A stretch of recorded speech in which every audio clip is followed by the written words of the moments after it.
Assalamualaikum warahmatullahi wabarakatuh. Perkenalkan, nama saya Rama Usnianti, NIM saya 1903 10 10 10 037. Saya mahasiswi Fakultas Hukum Universitas Syah Kuala dengan mata kuliah Hukum Perbankan dengan dosen pengampunya Dr. Siwalmi Rahayu SHM. Jadi tujuan pembuatan video saya ini adalah untuk memenuhi tugas akhir dari dosen pembimbing saya, yaitu dengan mata kuliah Hukum Perbankan yang dibimbing langsung oleh Ibu Dr. Siwalmi Rahayu SHM Hum, yang dimana di dalam video ini saya akan membahas tentang penyelesaian sengketa perbankan melalui mediasi. Jadi dijelaskan bahwa lembaga peradilan yang berwenang menyelesaikan sengketa perbankan syariah di Indonesia itu adalah Pengadilan Agama. Penyelesaian sengketa perbankan ini juga bisa diproses melalui penyelesaian alternatif atau pengadilan di luar dilakukan di luar pengadilan, gitu. Penyelesaiannya dilakukan di luar pengadilan. Misalnya itu ada contohnya seperti arbitrase, mediasi, negosiasi, dan lain sebagainya. Jadi saya akan menjelaskan terkait penyelesaian yang dilakukan melalui mediasi. Pasti teman-teman semua penasaran kan, apa sih mediasi itu? Mediasi adalah proses penyelesaian sengketa yang melibatkan mediator untuk membantu para pihak yang bersengketa guna untuk mencapai suatu penyelesaian dalam bentuk kesepakatan sukarela terhadap permasalahan yang disengketakan. Nah, jadi melalui mediasi inilah suatu sengketa itu lebih memudahkan, lebih irit, lebih memudahkan penggunanya untuk mendapat suatu keputusan yang valid ataupun yang bagus. Melalui mediasi perbankan, Bank Indonesia itu berfungsi sebagai mediator di sini. Jadi mereka itu mencoba untuk memediasikan ataupun mencari penyelesaian antara nasabah dengan bank itu secara cepat, secara sederhana, dan juga yang pastinya itu biayanya itu murah. Jadi penyelesaian sengketa melalui mediasi perbankan ini sama sekali tidak dipungut biaya, namun dilakukan secara informal dan biasanya dalam jangka waktu selesainya itu sampai 60 hari. Jadi mediasi dalam sengketa perbankan ini diselesaikan melalui forum mediasi perbankan yang secara fungsional itu biasanya dilakukan oleh Bank Indonesia dengan cara mengajukan permohonan forum oleh nasabah terhadap suatu bank, baik itu bank konvensional maupun bank syariah. Jadi sementara untuk jalur peradilan itu berdasarkan Undang-Undang Nomor 3 Tahun 2006 itu tentang perubahan atas Undang-Undang Nomor 7 Tahun 1989 itu tentang peradilan agama, yaitu pasal 49. Maka pada pengadilan agama tersebut memiliki kewenangan secara mutlak untuk menerima, untuk memeriksa, dan bahkan untuk memutuskan sengketa perbankan syariah. Jadi dalam proses penyelesaian perkara perbankan ini dapat juga dilakukan dengan upaya damai. Jadi upaya damai itu bisa dilalui melalui mediasi yang dimana dilakukan apabila anjuran damai yang dilakukan itu sesuai dengan ketentuan atas dasar ketentuan pasal 154 RBG atau 130 HIR itu tidak berhasil, maka para hakim itu pada sidang pertama itu mengupayakan perdamaian. Jadi perdamaian itu dapat dilakukan melalui mediasi sesuai dengan petunjuk Perma nomor 1 tahun 2008. Kemudian itu biasanya dilakukan sesuai dengan langkah-langkah yang telah ditetapkan. Langkah-langkah yang telah ditetapkan itu yang pertama itu ada perkara yang dimediasi.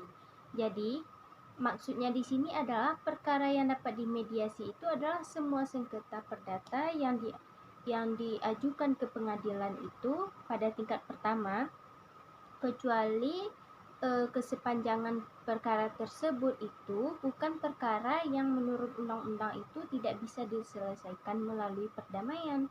Maka melalui perdamaian seperti inilah yang mungkin kurang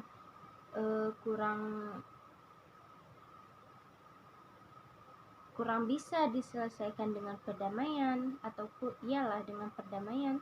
Seperti contohnya itu ada perceraian, ada hibah, ada wasiat. Itu mungkin tidak bisa dilakukan dengan proses perdamaian mediasi. Jadi harus dilakukan dengan cara lain gitu. Kemudian langkah yang kedua itu yang dapat bertindak sebagai mediator. Jadi di sini yang dapat bertindak sebagai mediator itu yang pertama itu ada hakim majelis, bukan pemeriksa perkara ya. Kemudian yang kedua itu ada advokat atau disebut sebagai akademis hukum. Kemudian yang ketiganya itu ada pihak yang menguasai atau pihak yang berpengalaman dalam pokok perkara sengketa. Kemudian ada juga gabungan antara mediator. Jadi dalam melakukan fungsinya ini sebagai mediator, mereka itu disyaratkan untuk memiliki sertifikat mediator, yang sertifikat tersebut biasanya dapat diperoleh dari pelatihannya yang diselenggarakan oleh lembaga yang memperoleh akreditasi yang diselenggarakan oleh Mahkamah Agung. Jadi sertifikat itu harus sudah ada akreditasi dari Mahkamah Agung. Jadi kalau misalkan Mahkamah Agung belum memberikan ataupun menyelenggarakan pelatihan kepada lembaganya, maka mediator itu tidak sah. Jadi syaratnya itu memang harus ada sertifikat mediatornya. Dengan demikian hanya mereka lah yang seperti saya sebutkan di atas tadi yang dapat ataupun yang berhak menjadi mediator, karena mereka telah mempunyai sertifikat yang sah dari lembaga-lembaga akreditasi dari Mahkamah Agung. Langkah ketiga itu ada tugas dari mediator. Jadi telah diatur dalam pasal 15, 16 ayat 1 dan pasal 17 ayat 10 dan pasal 18 ayat 1 Perma. Itu dapat dilihat bahwa yang pertama itu mempersiapkan usulan judul pertemuan mediasi kepada para pihak, kemudian mendorong para pihak untuk secara langsung berperan di dalam mediasi tersebut.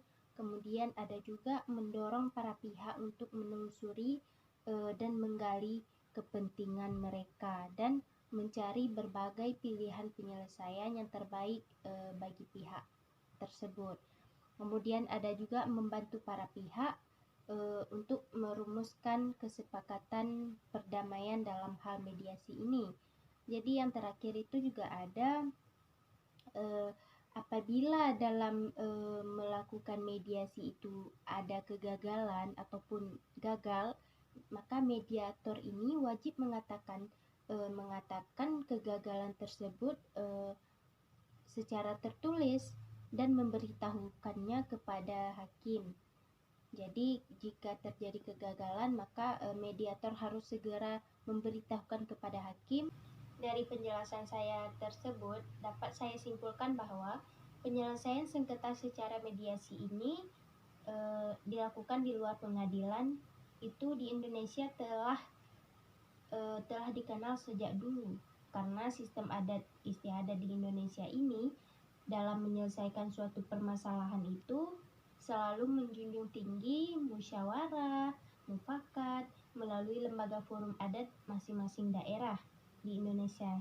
Jadi penyelesaian sengketa di pengadilan itu biasanya menghasilkan kesepakatan, maka dapat dikokohkan kesepakatan tersebut dalam bentuk akta perdamaian yang mana memiliki kekuatan hukumnya itu tetap, ataupun bisa melalui kekuatan hukum yang luar biasa gitu. Jadi dalam penyelesaian sengketa menggunakan mediasi ini mungkin lebih memudahkan penggunanya untuk menyelesaikan sengketa-sengketa dalam perbankan syariah konvensional. Jadi hanya seukur inilah yang dapat saya sampaikan. Semoga video ini bermanfaat. Saya mohon maaf jika ada kesalahan. Saya akhiri. Wassalamualaikum warahmatullahi wabarakatuh.